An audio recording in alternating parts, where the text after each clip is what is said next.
Welcome back to the Wealth Effect. Today, we're talking about one of the questions that most people avoid. How much is enough? Not what society tells you, not what you see on Instagram, but what you actually need to be free, to be comfortable, to be content, and in control of your life. Financial freedom isn't just a number, it's knowing what you value and how to build a life around that, not around appearances, not around someone else's idea of financial freedom.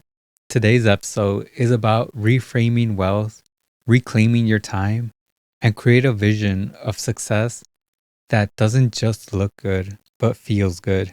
Let's fill your pocket. Section 1: The concept of enough.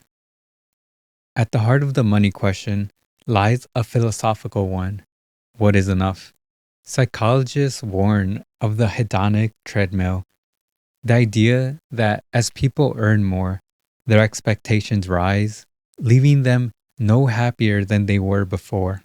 A minimalist might need only $25,000 a year to be happy, while someone else might feel deprived on living anything less than 150,000. The tension between minimalism and materialism is profound. Minimalism finds wealth in simplicity, while materialism often equates money with status. Neither is inherently right or wrong. They are simply a reflection of different values. But understanding your relationship to these mindsets is critical to finding your own financial needs. We live in a time of abundance, yet we feel broke. Why?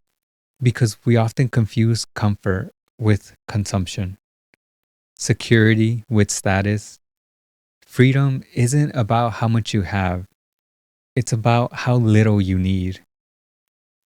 The modern world sells a dream, that being work hard, make millions, retire young, and buy everything you've ever wished for.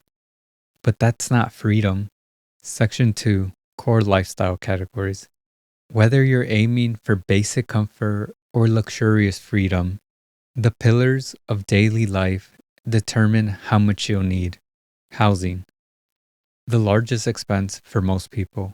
Owning a modest house in a rural area might cost you between $100,000 to $200,000, while renting a luxury condo in New York City could run you a minimum of $8,000 a month. Transportation, a used car and public transportation may be sufficient for some, while others require multiple vehicles and even air travel to get around. Food, home cooked meals often keep your monthly food costs under $1,000 a month, while dining out regularly, eating organic may push that to over $1,500 a month. Healthcare, with rising premiums, a family might spend $10,000 to $20,000 a year, even with insurance. Education, private schooling or college funds require six figures alone, depending on the major. Travel and entertainment, annual travel costs can range from $2,000 a month if traveling domestically to over $30,000 a month if going on a luxury vacation abroad. Insurance and emergencies. Financial freedom requires a safety net: life, health, property, and liability insurance. Let's compare lifestyle costs in the US.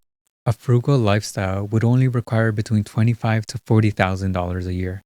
This is where your basic needs are met, use public transportation, and maybe own a car, but there's minimal travel. A middle class comfort is around $50,000 to $90,000 a year. This is where you have a modest home, a car, savings, dining out often, and occasional trips. The upper middle class, which ranges between $100,000 to $200,000 a year, is high quality schooling, home ownership, premium healthcare, and regular travel. A luxurious or wealthy lifestyle would be over $250,000 a month, with multiple homes, private schooling, luxury cars, regular global travel, and hired help. Geographic impact: where you live can double or halve the cost of living.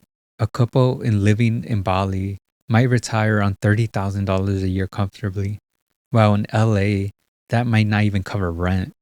While in small towns or other countries, those earning a lot less live where money has more buying power, work, time, and autonomy. One of money's most unappreciated powers is the ability to buy time.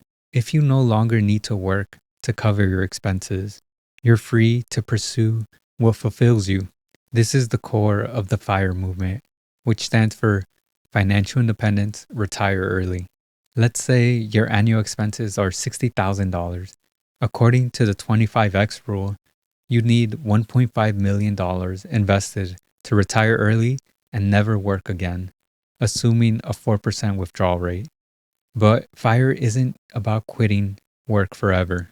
It's about reclaiming choice, inflation, longevity, and risk. Comfort today doesn't guarantee comfort tomorrow. A retirement plan must account for the following: inflation, 2 to 3% annually on average, or even more in 2025 and beyond, as it erodes the purchasing power of your money. Longevity. A 65-year-old today might live another 25 to 30 years, while if you were in your 20s, you still got over 60 years left to live, and you might have to plan out for more. Market volatility. Returns are not guaranteed. Unexpected healthcare needs. These can wipe out savings account without proper insurance or planning. Thus, the number you need is not just a snapshot. It needs to be future-proofed. Family, children, relationships, and adding family members to the equation changes everything. The USDA estimates the cost of raising a child to be over $300,000 in the US, not including college.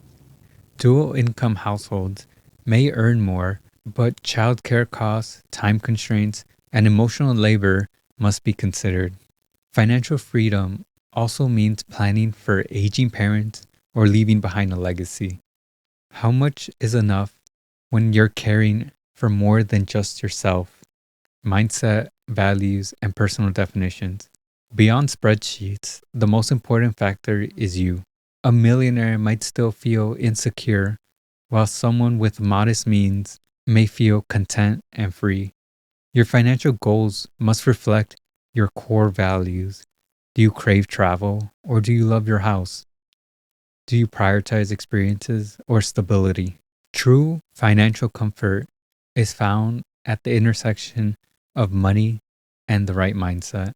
If you define your needs clearly and align your money choices with your values, you'll reach a place where life feels fulfilling, even if your net worth isn't $1 million. Conclusion. So, how much money do you really need? Well, it depends. Not just on where you live or how you live, but on who you are. To find your FIRE number, you can simply calculate your annual expenses realistically, multiply that number by 25, and adjust for inflation, risk, or any other things you might come across in the future. And that'll be your number you need. Then ask, what does freedom mean to me? Financial comfort isn't always about having more. Sometimes it's about needing less. When your lifestyle, values, and finances align, you'll feel rich in every sense, and you'll have enough to live, enough to love, enough to walk away from things you wouldn't want to be doing for the rest of your life. Thank you for tuning in. Until next time.